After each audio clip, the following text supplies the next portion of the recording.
Y aquí hay dos cosas muy simples que tenemos que decir. El capo del narcotráfico albanés Dritan Hika se encuentra en una situación crítica con solo dos caminos posibles para su futuro legal. El primero y más peligroso es la extradición a Ecuador, donde se advierte que su vida corre un riesgo inminente. El análisis señala que el sistema judicial ecuatoriano podría ser vulnerable a la corrupción. Lo está analizando Anderson Boscan, que me parece bien manejado el tema. Eh, pues en el sistema ecuatoriano podría ser vulnerable a la corrupción con fiscales temerosos y jueces vendibles o comprables. Sin embargo, la mayor amenaza no es la condena, sino la baja. Jica enfrenta la posibilidad de ser silenciado antes de llegar a prisión. Vamos a mirar. ¿Qué irá a pasar con Dritan Hika? ¿Qué irá a suceder con este capo del narcotráfico que hoy tiene solamente dos caminos? He estado hablando con abogados y diplomáticos y fuentes de distintos tipos. Y claro, se sabe que Hika tiene hoy dos posibilidades. Una es que lo extraditen al Ecuador, donde las prisiones son amables y los fiscales temerosos y los jueces vendibles o comprables. Pero donde sabe Hika, su cabeza está ya pedida y muy probablemente no llegue ni siquiera a la prisión. Porque Hika no solo sabe, Hika puede probar. Ustedes saben que cuando yo hablo las cosas, tengo certezas de lo que digo. Hika grabó a Rubén Cherre Fayoni recibiendo $3 millones en lo que supuestamente sería entrega de dinero para una campaña presidencial, la campaña de el expresidente Lasso. Cherres no llegó a entregar los $3 millones porque reconoció a sus amigos, se tragó 1,5. Es decir, dijo que el aporte de los albaneses era 1,5 millones. Pero a Cherres lo grabaron, contando el dinero. Yo muchas veces les hablé de ese dinero contándose y de ese video que lamentablemente no ha visto la luz. Digo lamentablemente porque sería tarea de las autoridades a estas alturas, si no fueran tan cómplices.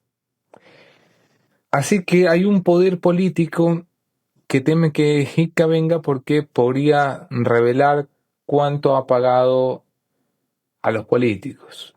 También hay un poder policial que ya no está en funciones y que está en funciones, que podría decir cómo Hika les pasaba una mensualidad para poder operar y cómo era Hika quien comunicaba a los narcotraficantes ecuatorianos cuando iba a haber un cambio de general en el comando conjunto, perdón, en la comandancia general de la Policía Nacional. También tiene Hika detractores en el mundo criminal, gente que le dé una factura por cobrar, especialmente luego de que cayeran 20 toneladas en los ríos, que muy problemados con los rusos y los chinos. Y por si fuera poco, Hika tiene a la propia mafia albanesa, que por supuesto que sospecharía que ante el temor de ser asesinado, Hika accediera a un trato. Así que muy probablemente, si no son los políticos, serían los policías, y si no son los policías, serían los mafiosos. Pero a Hika van a intentar matarlo antes de que llegue a la prisión ecuatoriana. El otro camino para Hika es que un país de la Unión Europea o de Europa lo pidan extradición. No creo que los ingleses, a pesar de que deberían, se metan en eso. Digo a pesar de que deberían porque los más perjudicados han sido los ingleses. Los que financiaron la investigación León de Troya fueron los ingleses. Los principales investigadores de inteligencia alrededor de Hika fueron los ingleses. Los que ofrecían una recompensa por información de Hika fueron los ingleses. Entonces no sé si los ingleses lo vayan a pedir, pero tal vez lo puedan pedir los italianos. Y sea en una mazmorra en Italia, una mazmorra en Reino Unido, Hika también va a temer. Va a temer allí al imperio de la ley, al Estado de Derecho, a la posibilidad de no volver a ver nunca más el sol ponerse. Y entonces a lo mejor, como ha pasado con otros, se lo piensa. Es inverosímil, por supuesto, porque Jica no es un narcotraficante mexicano, colombiano o ecuatoriano. Es un narcotraficante albanés. Eso quiere decir que hay unos códigos que Jica conoce. El primero es que alguien que habla no se condena a sí mismo, sino que condena a su familia. Jica condenaría a toda su familia. En el código de los mafiosos albaneses, lo primero que se ataca es la familia, porque se espera que la víctima sufra lo suficiente con cada pérdida para luego ir por él. Por eso el informe con el que se planeaba asesinar a nuestra familia y que nos obligó a venir a Canadá tenía el jardín de escuela, el jardín de infantes de mis hijas, o la dirección de trabajo, o las rutas de mi esposa, o los horarios de mi suegra. Por eso, no porque haya otra intención, sino porque se espera que la víctima sufra tanto antes de morir. Así que Jica sabría que se condena. Él, por supuesto, dirá que no va a colaborar, que no es su intención. Las autoridades van a querer saber quién en el Ecuador les facilitó la vida. Si alguna autoridad se interesa, incluso querría saber cómo comprometió al poder político.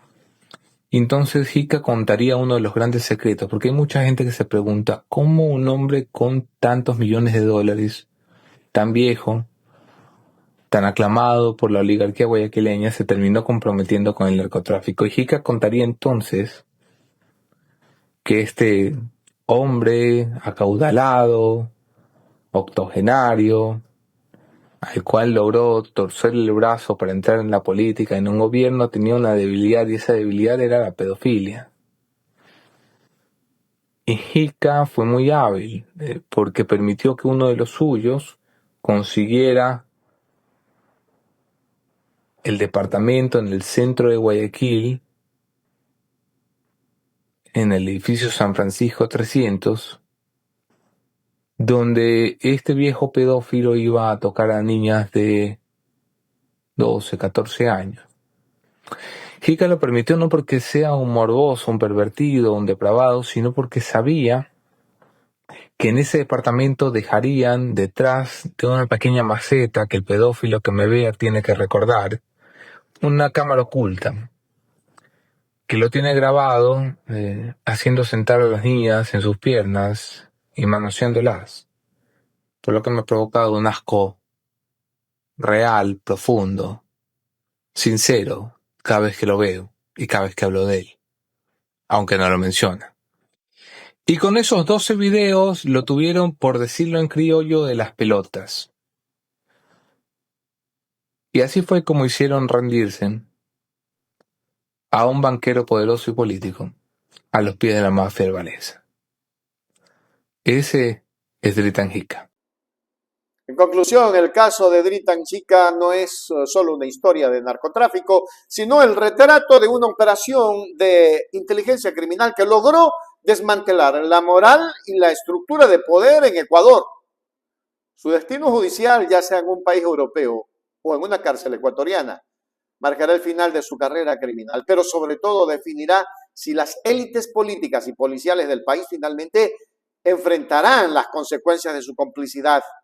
Las pruebas de extorsión, sobornos y el uso de debilidades personales para doblegar al Estado son el legado de Jica y la prueba de la profunda infiltración de la mafia en las más altas esferas de la nación. Es muy grave lo que ocurre y muy grave lo que está denunciando Anderson Boscan.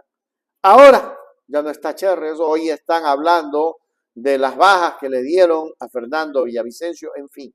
Todo esto se tiene que aclarar en algún momento. Y que no vengan con tibiezas de que, no, yo no fui, fue Tetep, túcalo, que ella fue. No, señor. A Lazo hay que investigarlo y ahora. A Noboa hay que investigarlo y ahora. Pues habrá que hacerlo de manera internacional si es que acá en el Ecuador no existe justicia. Hágase miembro plata, miembro oro, suscríbase a Hechos Ecuador Noticias. Hechos Ecuador, suscríbete ya. Hechos Ecuador, suscríbete ya. Hechos Ecuador.